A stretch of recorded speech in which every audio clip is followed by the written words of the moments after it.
Bab 1. Hantu Wanita Universitas Kedokteran. Cara yang dapat diucapkan bukanlah cara yang tidak berubah. Nama-nama yang bisa diucapkan bukanlah nama yang tidak berubah. Kedua baris ini berasal dari Dao De Jing, kitab suci jalan dan kebajikannya. Meski hanya beberapa kata itu mengatakan kebenaran dunia, jika seseorang mencoba menjelaskan dua kalimat ini dengan benar dan lengkap, saya khawatir seumur hidup tidak akan cukup untuk melakukannya. Tetapi untuk membahas secara singkat maknanya, mungkin kita dapat memahaminya sebagai hal-hal yang dapat kita nalar dan ucapkan bukanlah kebenaran universal. Hal-hal yang kita beri nama tidaklah kekal. Dunia ini besar dan penuh keajaiban. Ada cerita aneh, fantastis, dan tidak bisa dijelaskan yang terjadi setiap hari. Cerita beredar dan dicetak yang akhirnya menjadi gosip bagi masyarakat umum. Setiap orang memiliki pengalaman dan pandangannya sendiri. Ketika mereka menemukan rumor dan desas-desus mereka secara alami akan menambahkan ide-ide mereka sendiri. Dan pada saat mereka memberitahu orang berikutnya, ceritanya sudah berubah. Jadi, saat kepalsuan bertumpuk di atas satu sama lain, ceritanya menjadi tidak dapat dikenali dan bahkan bertentangan dengan aslinya. Bahkan bisa direduksi menjadi cerita hantu yang digunakan siswa senior untuk menakut-nakuti anak-anak baru. Tapi siapa sangka jika dibandingkan dengan legenda yang diturunkan, kebenarannya akan menjadi lebih absurd dan konyol. Nama saya Musen Yu. Sebagai seorang anak saya selalu sakit. Jadi ibu saya khawatir dia tidak akan bisa membesarkan saya dengan baik dan mengirim saya ke orang lain.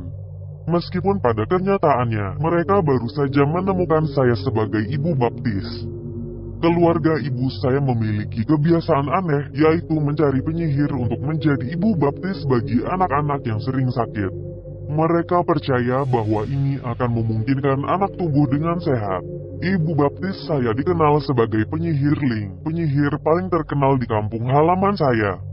Setiap tahun, jumlah orang yang mencari dia untuk menjadi ibu baptis anak-anak mereka tidak kurang dari 100. Namun, menjadi ibu baptis bukanlah hal yang mudah. Dia hanya akan membuat kontrak dengan 9 anak setiap tahun. Dikatakan bahwa dia takut kekuatannya tidak akan mampu mengatasinya jika dia memiliki terlalu banyak anak baptis.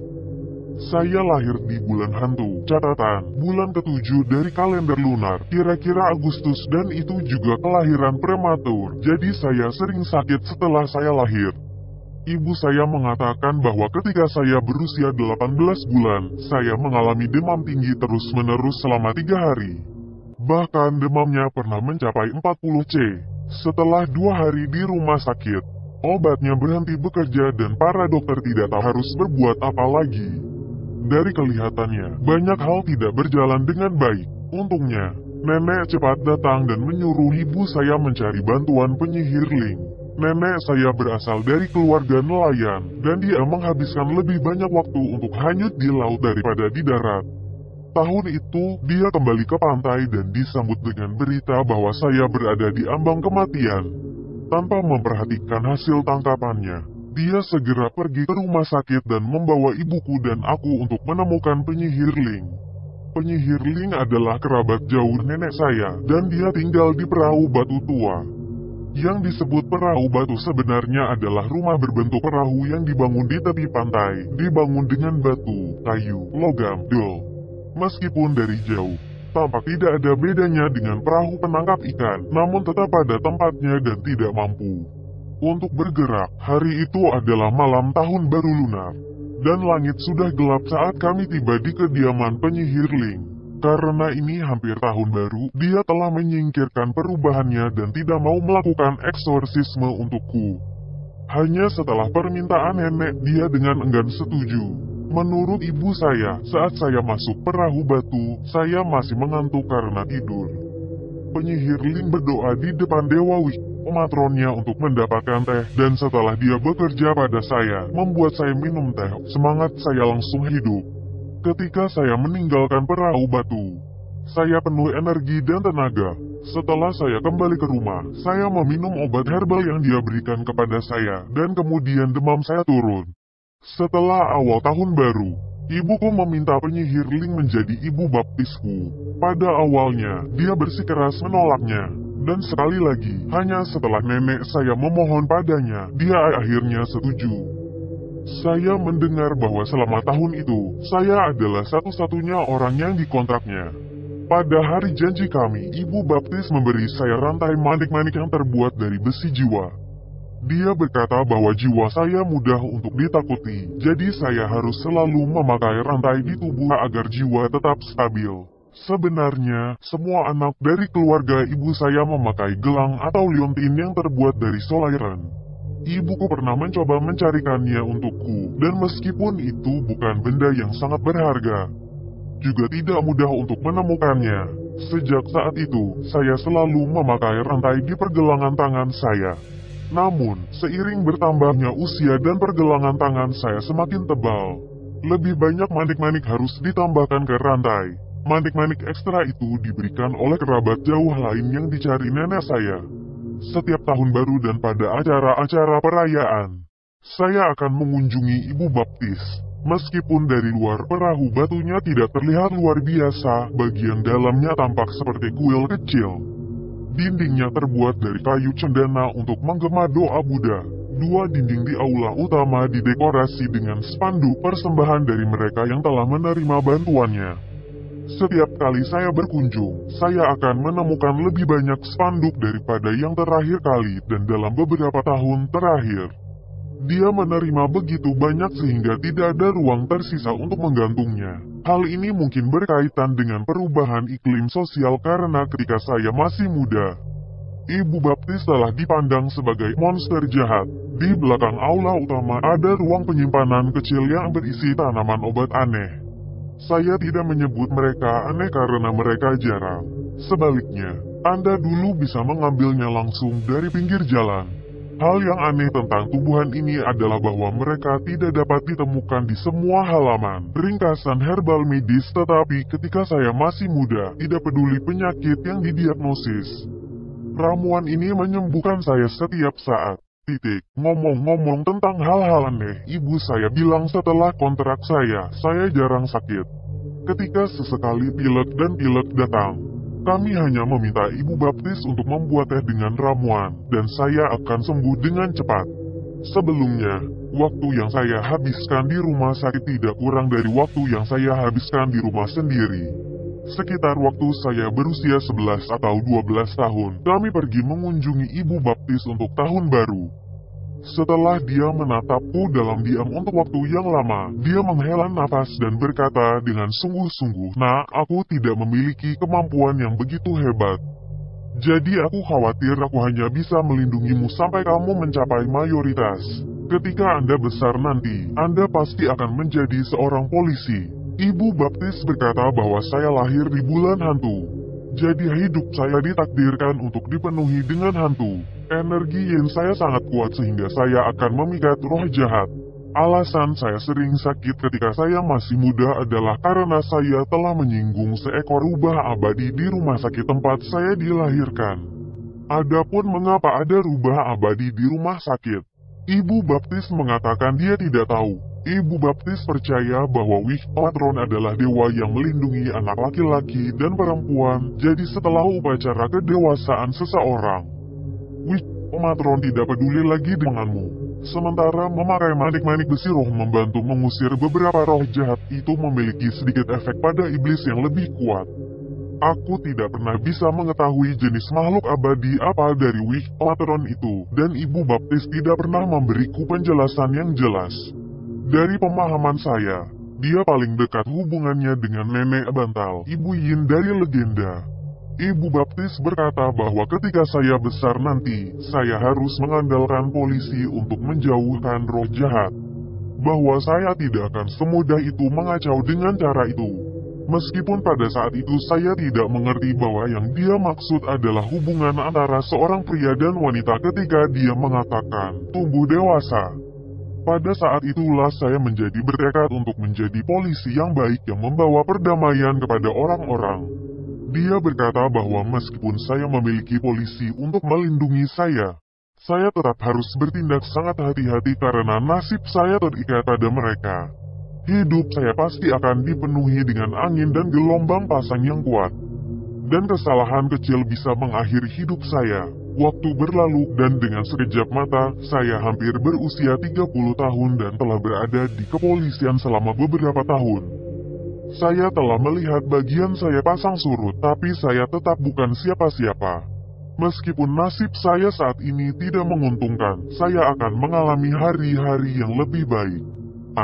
Seorang pria tidak meratapi kejayaan masa lalunya. Masa lalu tidak perlu disebutkan sekarang, dan lebih baik hadapi saat ini sebelum Anda. Iklan, berhenti di sana. Dalam 2 tahun terakhir, saya menyebut kalimat ini puluhan kali setiap hari. Karena saya seorang polisi yang tidak beruntung di Departemen Pencegahan Pencurian. Yang saya temui hari itu adalah wajah baru. Tetapi melihat bahwa dia sebagus pelari maraton, dia bukan seorang amatir. Dia pasti datang dari lingkungan yang berbeda. Pencopet mungkin akan dianggap profesi yang agak berubah-ubah. Dan seseorang tidak akan tinggal di satu tempat terlalu lama. Dengan istilah yang tepat, mereka melakukan kejahatan dan mendapatkan makanan yang tidak jujur. Jika mereka terjebak di suatu tempat terlalu lama, bencana fatal pasti akan datang mengetuk pintu mereka. Di jalan yang ramai, ada banyak pasang mata yang menatap dengan dingin saat aku mengejar pencopet. Seandainya satu pun melangkah keluar, saya tidak perlu lari sampai kehabisan napas. Sayangnya, dalam 2 tahun saya dengan pencegahan pencurian, saya belum menemukan warga negara yang sebaik itu. Saya bahkan tidak berada 10 meter di belakang pencopet. Saya hanya harus berlari sedikit lagi dan saya akan bisa menggenggamnya. Tapi kaki kananku yang terkutuk mulai kram pada saat terburuk lagi-lagi dan aku hanya bisa pincang mengejarnya. Dalam sekejap, jarak antara kami melebar. Dia berbalik untuk menatapku. Kemudian dia mengeluarkan tumpukan uang 100 yuan dari dompet yang dicuri dan melemparkan dompet itu ke tanah.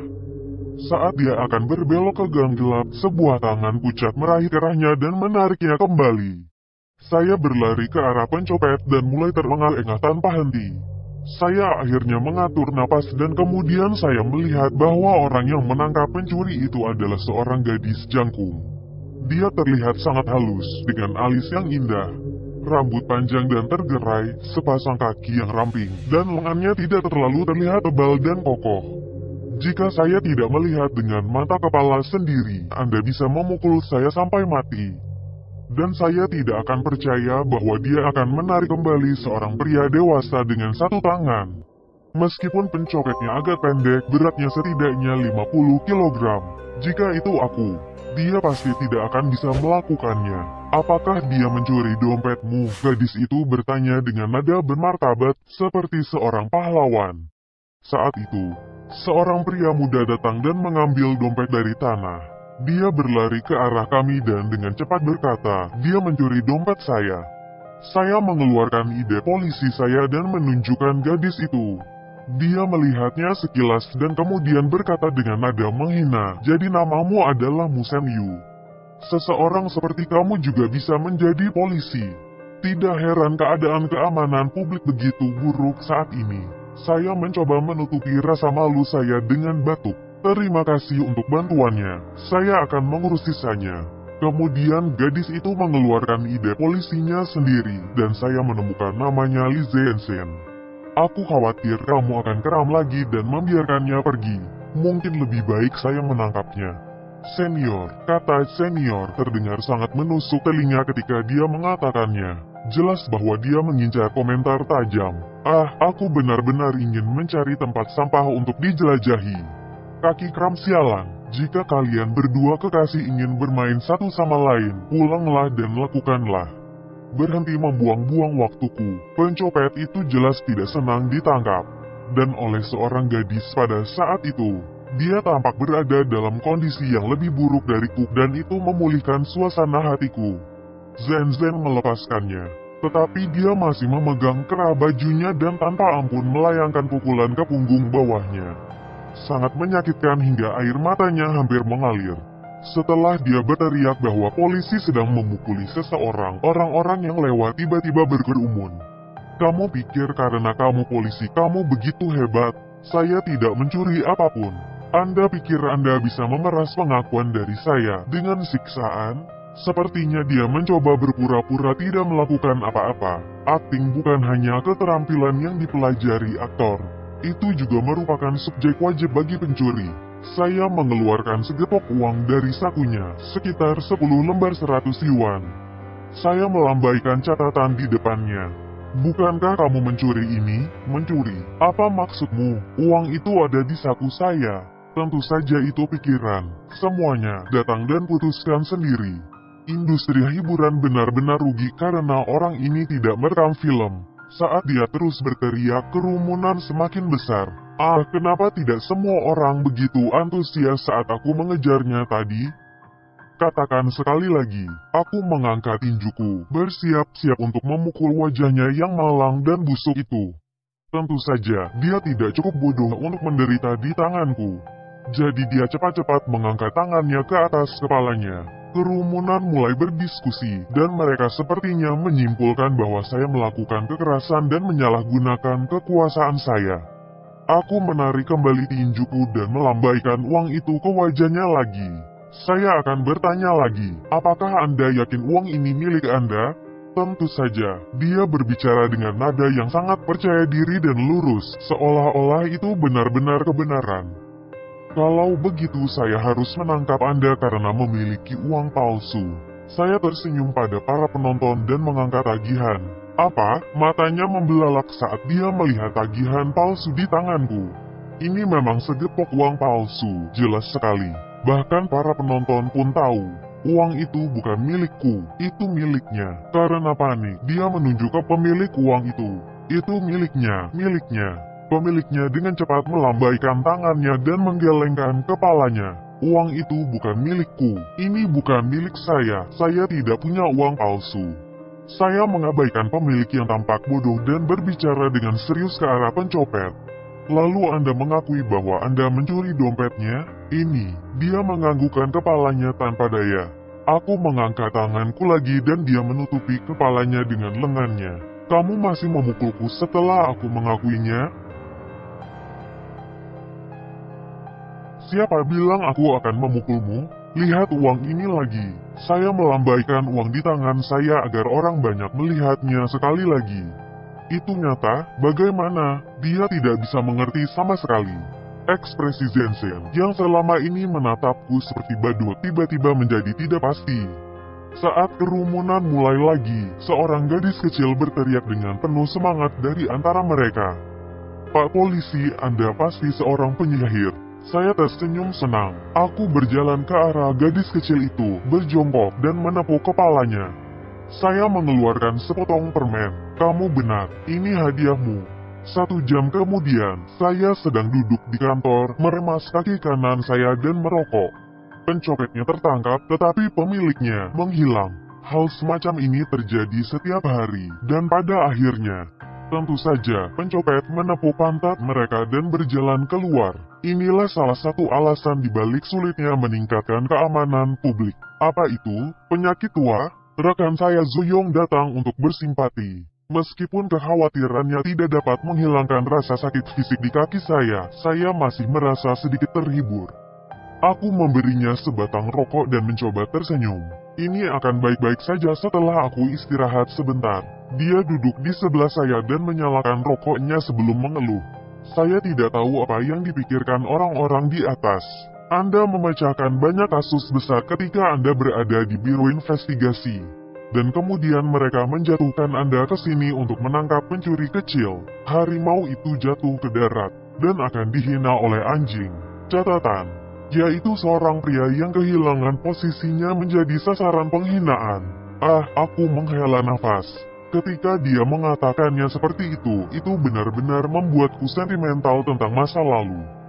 2 tahun lalu, saya berada di Biro Investigasi Kriminal, dan Xiao Xiang serta saya sama-sama dianugerahi penghargaan Rookie Top. Jika bukan karena kasus aneh tentang pembunuhan berantai pedang kuno, saya tidak akan jatuh sejauh ini. Tidak hanya saya hampir kehilangan kaki kanan saya, bos bahkan dijatuhkan ke anti wakil departemen. Dan pasangan lamaku, Xiao Tong, masih belum ditemukan. Tetap saja, jika saya diberi kesempatan yang sama lagi, saya akan tetap mengejar kasus itu. Sampai bebatuan terungkap di air, kebenaran terungkap, saya tidak akan menyerah. Inilah prinsip saya sebagai pribadi. Setelah mengobrol sedikit dengan Zuyong, ketua tim Wang Bin datang dengan pemberitahuan. Ahmu, pekerjaanmu akhirnya terbayar. Saat kamu dipromosikan, jangan lupakan kami teman-teman di sini. Peti mati, aku masih hidup. Catatan, diusir dalam peti mati, terdengar seperti kata untuk promosi. Saya mengambil pemberitahuan itu dari tangannya dan merasa agak bingung setelah membacanya. Itu adalah pemberitahuan transfer yang memberitahu saya untuk segera melapor ke tim investigasi aneh, SIP. Tetapi setelah bekerja bertahun-tahun dengan polisi, saya tidak pernah mendengar departemen seperti itu. Saya bertanya kepada orang-orang apakah mereka pernah mendengarnya. Siapa peduli departemen itu masih lebih baik daripada menangkap pencuri kecil di sini. Zuyong menepuk pundakku sebagai penyemangat. Dia benar, tidak ada departemen yang lebih menyedihkan daripada pencegahan pencurian. Meskipun saya merasa sangat ragu-ragu, saya tetap bersiap-siap. Tentu saja, Wang Bin tidak akan melepaskan saya semudah itu. Saya tidak akan bisa keluar dari jamuan makan malam perayaan. Iklan pemberitahuan tersebut mengatakan bahwa kantor SI terletak di dalam gedung keamanan umum, tetapi saya telah berada di sini selama 4 atau 5 tahun, dan tidak ada tim seperti itu.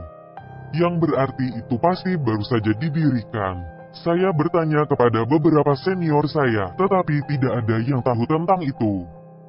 Saya menjelajahi seluruh gedung dan akhirnya menemukan sebuah ruangan yang tidak mencolok di dekat toilet di lantai 3 dengan tanda bertuliskan Tim Manajemen Kasus Aneh. Saya mendorong pintu hingga terbuka dan berjalan masuk. Menemukan bahwa itu tidak seburuk yang saya harapkan. Tempatnya cukup besar dan pencahayaannya cukup. Ada 5 meja dan deretan lemari di sepanjang 2 dinding. Lebih jauh di dalam adalah kantor pemimpin tim. Sudah ada 1 laki-laki dan 3 perempuan di dalamnya.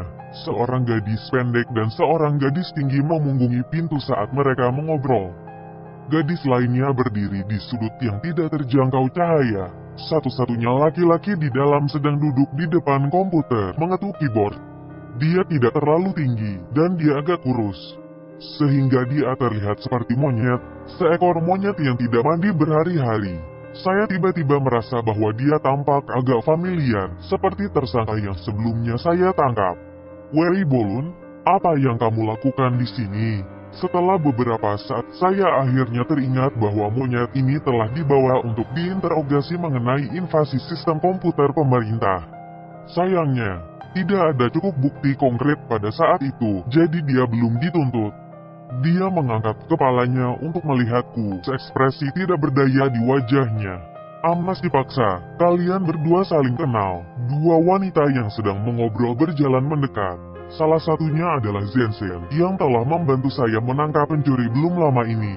Wanita yang berdiri di sudut juga berjalan ke arah kami, jadi kami semua mulai memperkenalkan diri. Saya yang pertama angkat bicara.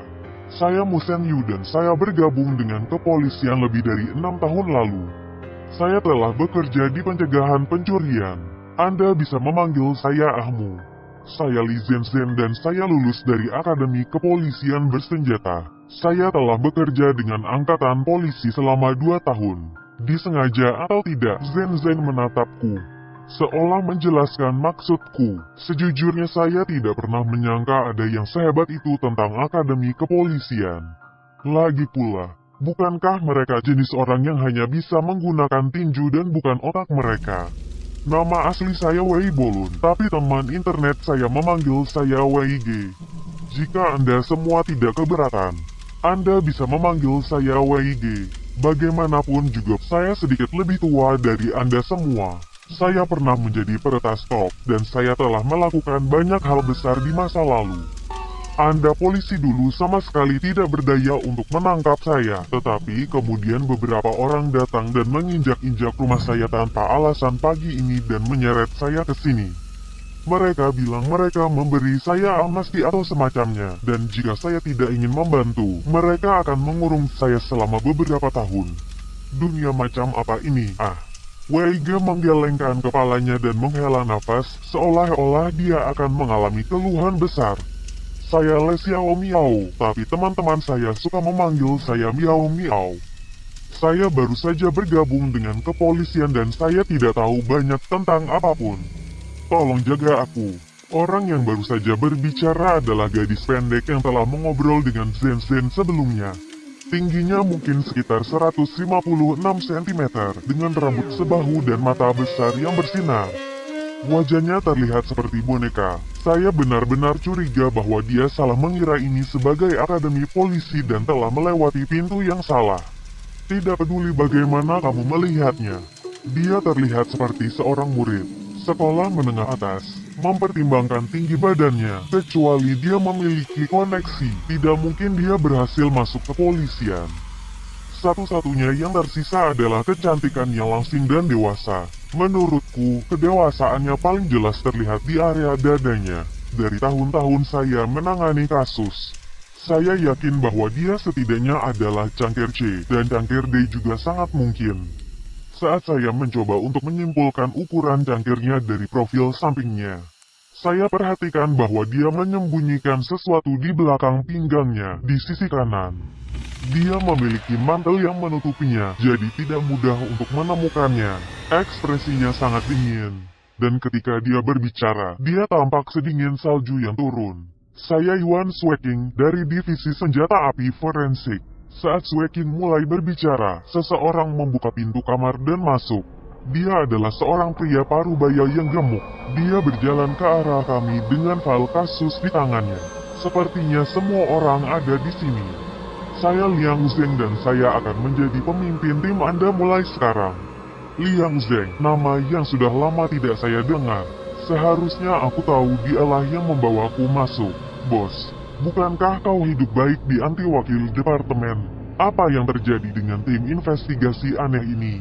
Direktur mendirikan SIT untuk secara khusus menangani kasus supernatural yang terjadi di provinsi tersebut. Liang Zheng menyerahkan file kasus kepada saya dan berkata, Universitas Kedokteran sedang dalam kekacauan besar sekarang.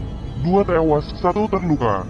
Direktur berkata bahwa jika kami tidak dapat menyelesaikan kasus dalam seminggu, tim akan dibubarkan dan semua orang akan diberhentikan. WIG dengan lemah mengangkat tinjunya. Aku bukan salah satu dari kalian. Wajah tenang bos itu tiba-tiba menegang dan dia memelototinya. Seperti harimau yang marah mengaum, dia berteriak, hentikan omong kosongmu atau aku akan menembakmu karena spionase. Anda benar-benar berani meretas sistem PD Hong Kong dan bahkan meninggalkan Trojan. Aku hanya ingin melihat beberapa gambar seni tubuh yang diambil si G. WIG tertawa malu, tapi bos itu kejam. Dia menunjuk ke arahnya dan berteriak, Sweking. Aku memerintahkanmu untuk segera mengeksekusi orang cabul ini. Ya Pak. Sweking mengeluarkan pistol tipe 54 dari mantelnya dan mengarahkannya ke antara alis WIG. WIG segera mengangkat tangan kanannya dan mengacungkan 3 jari. Saya bersumpah atas nama peretasnya, mulai hari ini dan seterusnya. Saya akan menggunakan semua kemampuan saya untuk membantu dalam penyelidikan. Jika saya telah mengucapkan kata-kata palsu, biarkan tubuh saya ditutupi dengan penis kecil. Itu hanya sesaat, tetapi wajahnya sudah berlumuran keringat. Chief mengkonfirmasi perintah untuk membunuh. Sweking menatap WIG, mengisi senjatanya tanpa ragu-ragu. Nada suaranya acuh tak acuh dan tanpa emosi.